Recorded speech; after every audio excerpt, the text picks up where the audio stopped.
Election commission अपना एक मुकदमा लड़ रहा है, लेकिन इस पूरे मुकदमे में, इस प्रोसीडिंग्स में हमारी सारी जमातों को यकीनी एक फ़रीक बनने की इजाज़त देनी चाहिए थी। अगर नहीं हुआ, और मैं समझती हूँ ऐसा हो नहीं सकता, लेकिन आज सुना भी नहीं गया सुबह।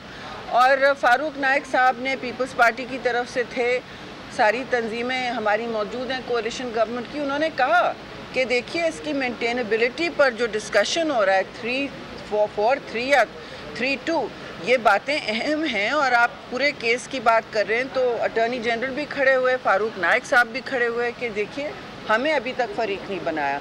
तो ये बहुत एक अहम जुज़ है आज की प्रोसीडिंग्स का कि जिनका असल स्टेक है इस पूरे अमल में, इलेक्शन के अमल में, ज़ाहिर इलेक्शन कमीशन है, लेकिन असल स्टेक होल्डर पॉलिटिकल पार्टीज़ जो अवाम की नुमाइंदगी करती हैं वो हैं।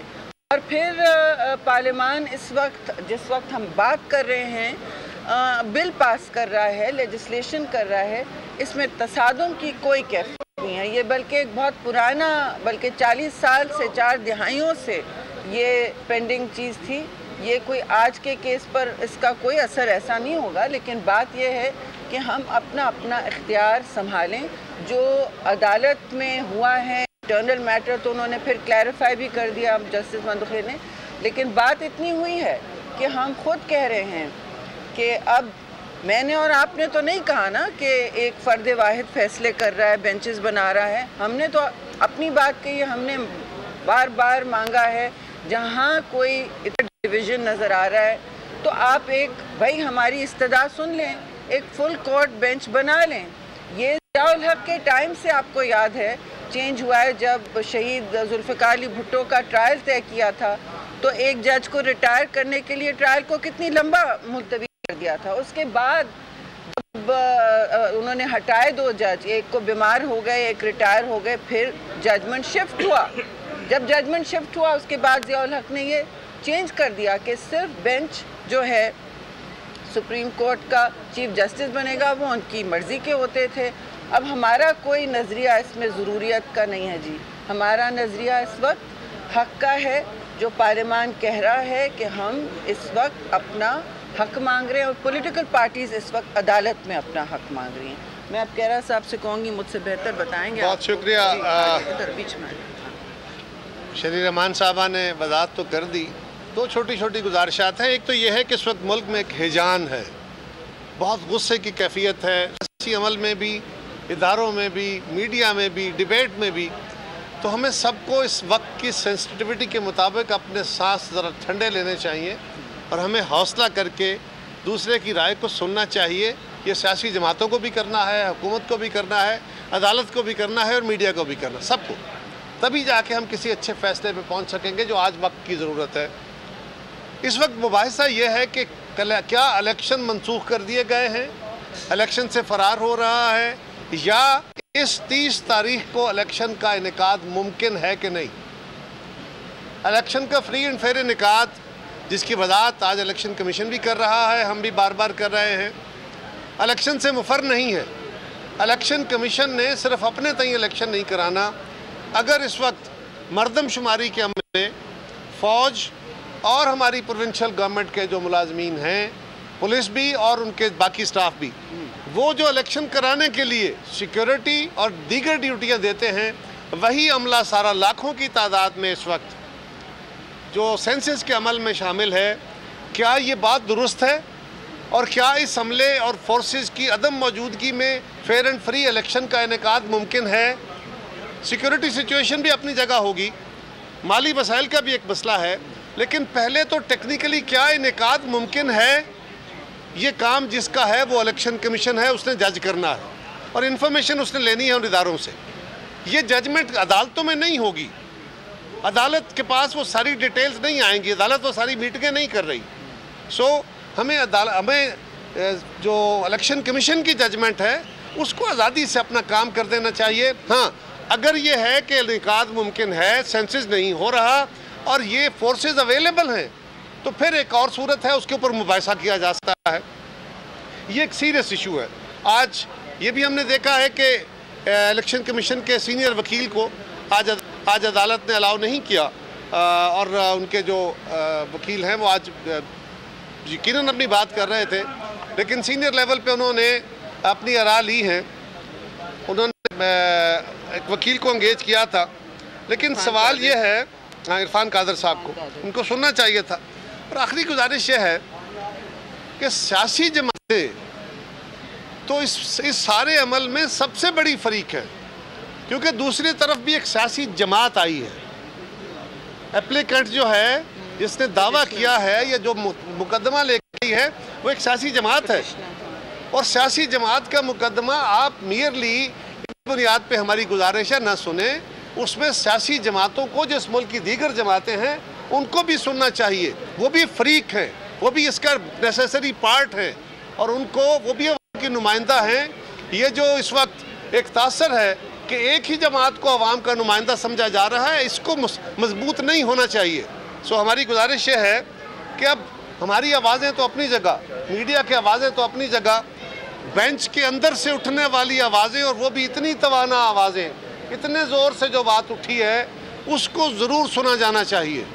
ये किसी जमात के, ये किसी ग्रुप के कहने पे नहीं है। और आज अगर एक फाजिल मेंबर जो हैं बेंच के, उनकी तरफ से ये खुले तौर पे ओपन कोर्ट में कहा गया है, तो वो उस बात को ज़रूर सुनिए, वरना वो कहते हैं ना कि सुनो तो सही जहां में है तेरा फसाना क्या, कहती है तुझको खल्क़ खुदा गायबाना क्या।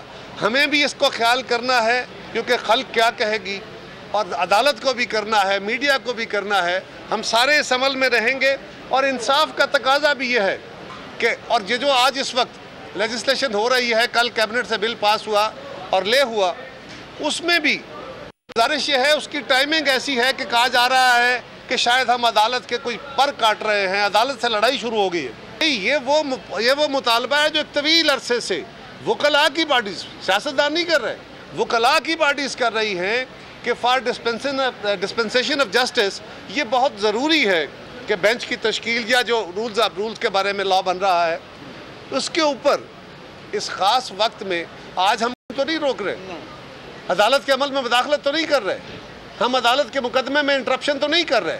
सो ये कहना कि हम अदालत के ऊपर हमलावर हो गए हैं और फलां हो गया है और इदारे आपस में लड़ पड़े, ऐसा बिल्कुल कोई तासर नहीं है। ऐसा कतन कोई आज बिल पास हो जाएगा, पर 10 दिन बाद, 4 दिन बाद, 6 दिन बाद बिल इनेक्ट हो जाएगा। इवन देन क्या ये दुरुस्त नहीं है? हम कहते हैं कि एक फ़र्द के पास, यानी वज़ीर आज़म, जो आवाम के नुमाइंदों से वोट लेके इनडायरेक्टली मुंतखब होता है, उसको तो अदालत कहती है कि आप अकेले फ़ैसले नहीं करेंगे। हालांकि हम वज़ीर हैं, हम वज़ीर आज़म की अपनी मर्ज़ी के मुताबिक उसके वज़ीर हैं। वो जिस वक्त चाहे हमारे पोर्टफोलियो बदल दें, वो जिस वक्त चाहे हमें डीनोटिफाई कर दें और किसी और का वज़ीर बना लें। ये उनका इख्तियार है, क्योंकि ये इख्तियार उनको पाकिस्तान के अवाम ने indirectly through the members of the national assembly दिया हुआ है। अब हुक्म दिया गया उनको और हम उस हुक्म की तामील कर रहे हैं मुस्तफ़ा इम्पैक्ट केस की सूरत में कि जी नहीं, कैबिनेट बैठेगी, सारी काबीना फैसला करेगी। क्या ये राय इज्तिमाई जस्टिस का अच्छा फैसला होगा? क्या ये इसलिए नहीं है कि लार्जर जो शऊर है या मशावरत से फैसले सके काबीना के, वही अमल अगर दीगर जगहों पे होगा तो क्या बेहतर नहीं है? और हमारी दानिश में उसमें जो कमी थी उसको दूर करने के लिए हमने कहा है, और ये हमारा मुतालबा है, और ये कल रेजोल्यूशन में भी हमने किया। और आज हम यहाँ सुप्रीम कोर्ट के अंदर, बेंच के अंदर तो नहीं, यहाँ खड़े होकर भी ये मुतालबा करते हैं कि वो मामलात जो मुल्क की तकदीर से खेलने वाले हैं, जिनका बहुत बड़ा तासर है, उसके लिए फुल कोर्ट होना बहुत ज़रूरी है। अगर आप फुल कोर्ट नहीं करते तो उसके नुकसानात होंगे। जी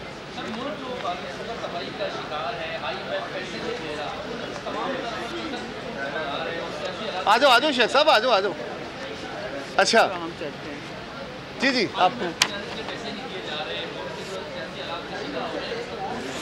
इसका इलाज तो देखें बड़ा सिंपल कुलिया है। इलाज उसका यही है कि हम इलेक्शन की तरफ जाएं और इलेक्शन से इनकाद करके पॉलिटिकल स्टेबिलिटी आए।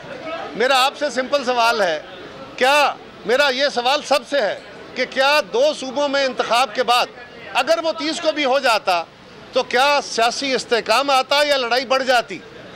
जिस काम के लिए हम कह रहे हैं कि इससे इलेक्शन सियासी अमल में इस्तेहकाम आएगा और लड़ाई बढ़ी। हम ये कह रहे हैं कि एक वक्त में नई मरदमशुमारी के बाद अगर इलेक्शन का इनेकाद होता है तो उसको सामने रखा जाए।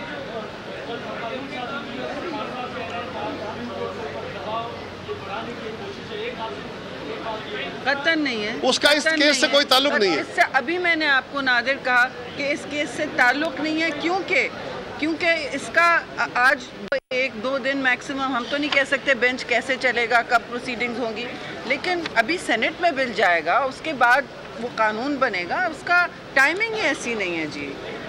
यार शेख साहब खड़े हैं, शेख साहब खड़े, नहीं चलो।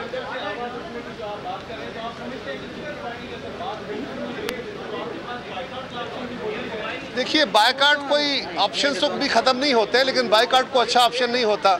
बट ये बात दुरुस्त है कि अगर आज अदालत अपने अंदर से उठने वाली आवाज़ें नहीं सुनेगी तो इस मुल्क के अंदर बहुत आवाज़ें उठेंगी। Thank you. तो नज़र आ रहा है सामने लिखा हुआ है जुल्म मिटने के लिए 2 चीज़ों से मिटेगा भाई।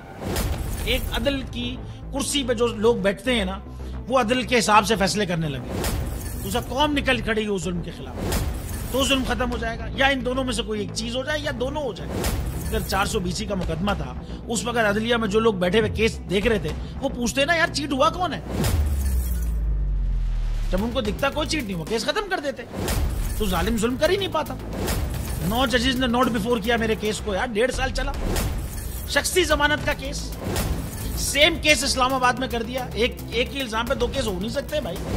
मतलब 60 दिन का वक्त होता है, 102 दिन के बाद मैं जीत गया, केस बरी हो गया, 102 दिन के बाद अपील फाइल की, एक्सेप्ट कर ली। नहीं करते ना एक्सेप्ट, खत्म हो जाता ना जुल्म यार। भरी अदालत में मुझे बरी कर दिया, फिर पता नहीं क्या हुआ, 2.5 घंटे बाद का नोट बिफोर, मैं नहीं सुनता ये केस। खड़े रहते अपने फैसले पे, मिट जाता जुल्म। अल्लाह ताला ने बिठाया इस इन कुर्सियों पे इनको यार, ये अल्लाह ताला की तरफ से फैसले करने हैं। तो या तो ये फैसले आएंगे, जुल्म मिट जाएगा, या कौम खड़ी हो जाएगी जुल्म के खिलाफ।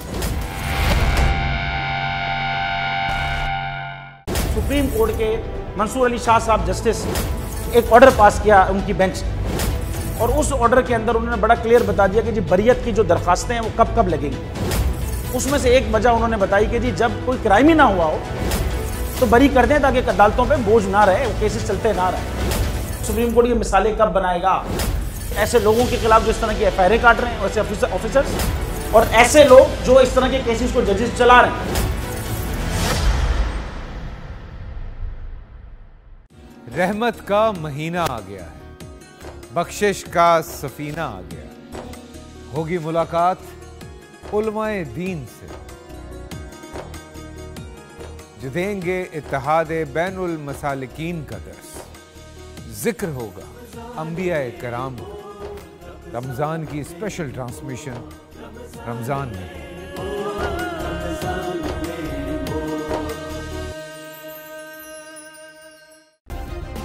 सब्सक्राइब करें और बेल दबाएं ताकि कोई खबर रह न जाए।